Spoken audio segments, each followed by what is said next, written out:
Study IQ IAS, अब तैयारी हुई अफोर्डेबल।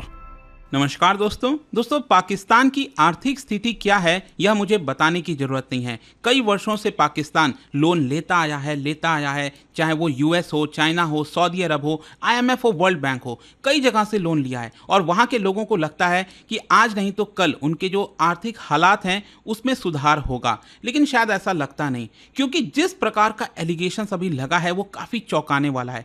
क्योंकि इस स्थिति में कोई भी देश से आप क्या एक्सपेक्ट करोगे कि वो और ज़्यादा अपने आप को सुधारने की कोशिश करेगा। जो लोन के लिए पैसा उनको दिया जा रहा है, जिस चीज के लिए पैसा दिया जा रहा है, वो वहां पर उसी प्रकार से यूज करेगा। लेकिन जो खबरें आई हैं यहां पर बताया गया है कि $400 मिलियन लोन पाकिस्तान ने लिया था वर्ल्ड बैंक से, वो यहां पर मिसयूज किया गया है। और ये खबर आप देख सकते हो, US on alert as Pakistan hit by allegations of mismanagement of $400 million loan. सिर्फ यही नहीं, मैं आपको बता दूं, एक और जो चौंकाने वाली खबर सामने आई है उसमें बताया जा रहा है कि पाकिस्तान बहुत सारा पैसा चाइनीज इंटरेस्ट के लिए खर्च करने वाला है। जो चाइना के एसेट्स हैं पाकिस्तान के अंदर, उनको प्रोटेक्ट करने के लिए खर्च करेगा। तो इन्हीं सारी चीज़ों के बारे में आपको डिटेल से बताऊंगा, काफ़ी कुछ जानने को मिलेगा। चलिए आगे बढ़ते हैं, लेकिन उससे पहले मैं आप सबको यह भी बता दूं कि आप में से जो भी लोग UPSC की तैयारी कर रहे हैं, चाहे 2025 हो, 26, 27, तो ये बैचेस अवेलेबल हैं स्टडी IQ पर, आप ले सकते हैं। By using the code Ankit live you will get maximum discount, और इसका जो लिंक है वो कमेंट सेक्शन में दिया हुआ है।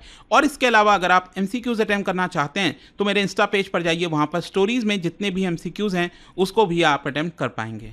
तो चलिए शुरुआत करते हैं और सबसे पहले ये देखते हैं कि एग्जैक्टली हुआ क्या है। देखिए, पाकिस्तान के अंदर आपको पता होगा एक लीडर हैं बिलावल भुट्टो जरदारी। अब इनके बारे में मैं आपको बताऊंगा कि इनकी जो पार्टी है क्या वो सरकार में है, नहीं है, क्योंकि वो भी क्लैरिफाई करना बहुत इंपॉर्टेंट है।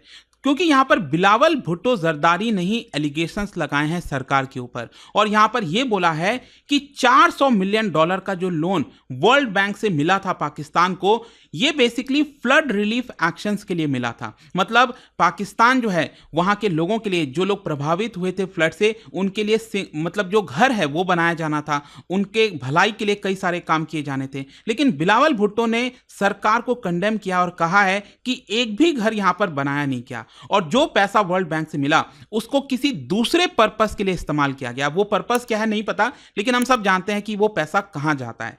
तो यहां पर हुआ क्या है कि US इसको लेकर बहुत ज्यादा चौकन्ना हो गया है। देखिए, मैं आपको US के बारे में आपको आगे बताऊंगा, लेकिन बिलावल भुट्टो जरदारी, मैं आपको बता दूं, ये बाहर से सरकार को सपोर्ट कर रहे हैं इस समय। अगर आप देखोगे जो रिसेंट इलेक्शंस हुआ था इसी साल फरवरी के महीने में, तो वहां पर किसी भी पार्टी को सिंगल लार्ज मतलब मेजॉरिटी नहीं मिली थी। तो यहां पर जो पाकिस्तान मुस्लिम लीग है, नवाज, जो कि शहबाज शरीफ जो प्राइम मिनिस्टर हैं, उनकी पार्टी को 108 सीट मिली थी। और जो दूसरे नंबर पर पार्टी थी वो थी PPP, ये बिलावल भुट्टो की पार्टी है, पाकिस्तान पीपल्स पार्टी।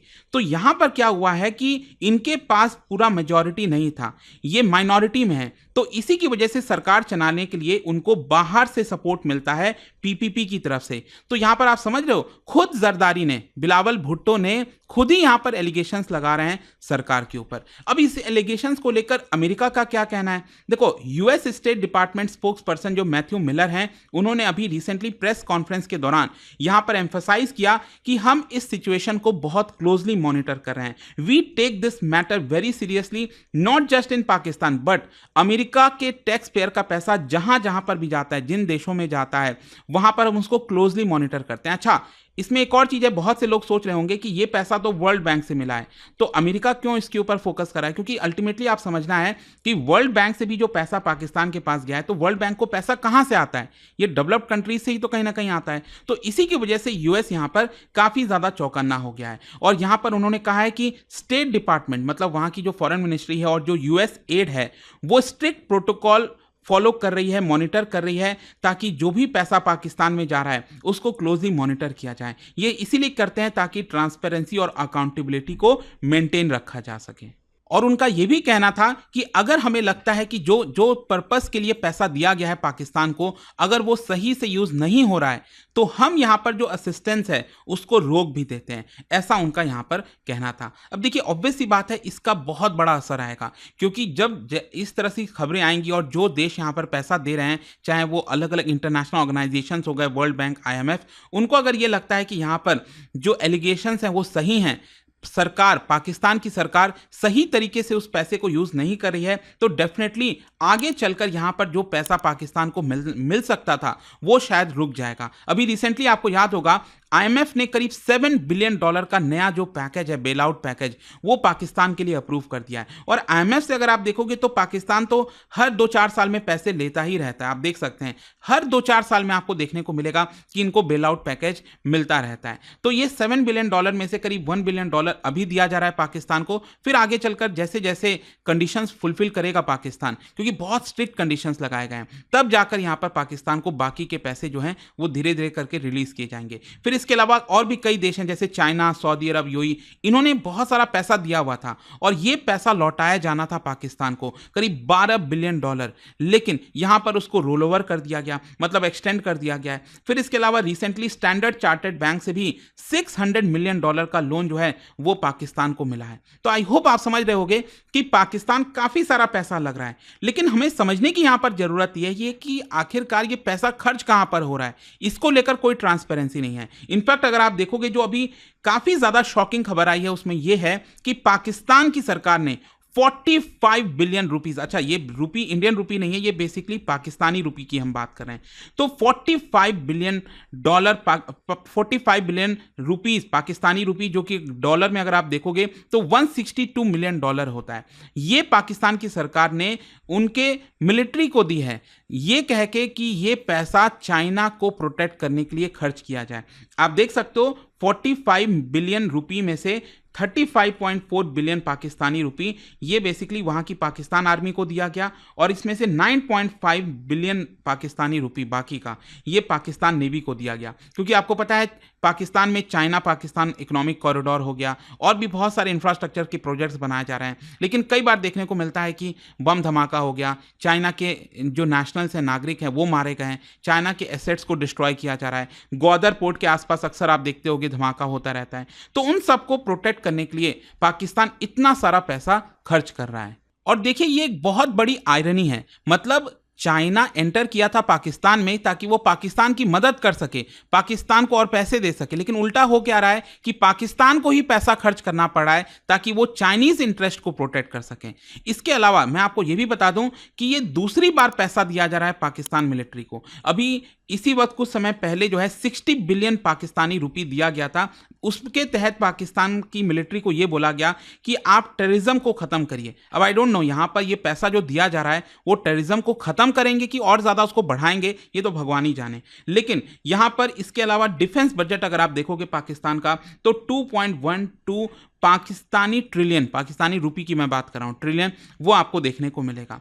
तो ये सब कुछ मतलब कहीं ना कहीं पाकिस्तान जो है जो पैसा डेवलपमेंट में लगा सकता था, अपने लोगों के भलाई के लिए कर सकता था, अल्टीमेटली इस तरह की चीज़ों में उसको खर्च करना पड़ रहा है। शायद वो अगर टेररिज्म पे अपना ध्यान हटाकर डेवलपमेंट पे चीज़ों पर फोकस करता तो शायद आज ये दिन देखने को ना पड़ते। लेकिन इसी की वजह से बोला जा रहा है बहुत सारे एक्सपर्ट्स के द्वारा, लोगों के द्वारा, कहीं ना कहीं पाकिस्तान को इस समय जो क्लाइमेट क्राइसिस आ रखा है उसके ऊपर फोकस करना चाहिए, क्योंकि जो एक्सट्रीम वेदर इवेंट्स हैं, हीट वेव, साइक्लोन, फ्लड, और 2022 में तो बहुत बड़ा फ्लड आया था पाकिस्तान में, कैटास्ट्रॉफिक फ्लड माना जाता है, जिसकी वजह से कई मतलब आप समझिए 20-30% जो आबादी है पाकिस्तान की वो पूरी इंपैक्ट हो गई थी। तो यहां पर बोला यह जा रहा है कि जो टॉप 10 वल्नरेबल कंट्रीज हैं क्लाइमेट चेंज की वजह से, उसमें पाकिस्तान का भी नंबर है।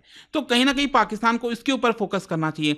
एशियन डेवलपमेंट बैंक का कहना है कि जो क्लाइमेट चेंजेस हैं इसकी वजह से पाकिस्तान के ऊपर बहुत बड़ा असर आएगा, चाहे वो एग्रीकल्चर प्रोडक्टिविटी हो, वाटर अवेलेबिलिटी हो, इसके अलावा जो एक्सट्रीम क्लाइमेट इवेंट्स होते हैं, फ्लड वगैरह जैसी चीजें, वो और ज्यादा बढ़ते जाएंगी। और कहीं ना कहीं यही एक बहुत बड़ा कारण है जिसकी वजह से आज के डेट में पाकिस्तान में इतना बड़ा इकोनॉमिक क्राइसिस चल रहा है।